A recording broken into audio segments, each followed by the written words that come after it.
అన్నిటికీ సరే. ఇప్పుడు గుడివాడలో మన జడ్పీ చైర్పర్సన్స్ దాని ఏదో స్టేట్ వైడ్ ఇష్యూ మీద బీసీ లేడీ మీద అటాక్ చేశారు.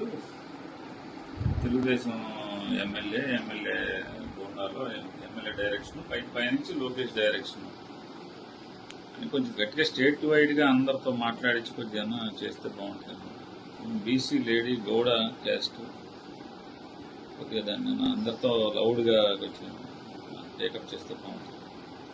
అంటే ఇది లీడర్ చెప్తే కానీ మన వాళ్ళు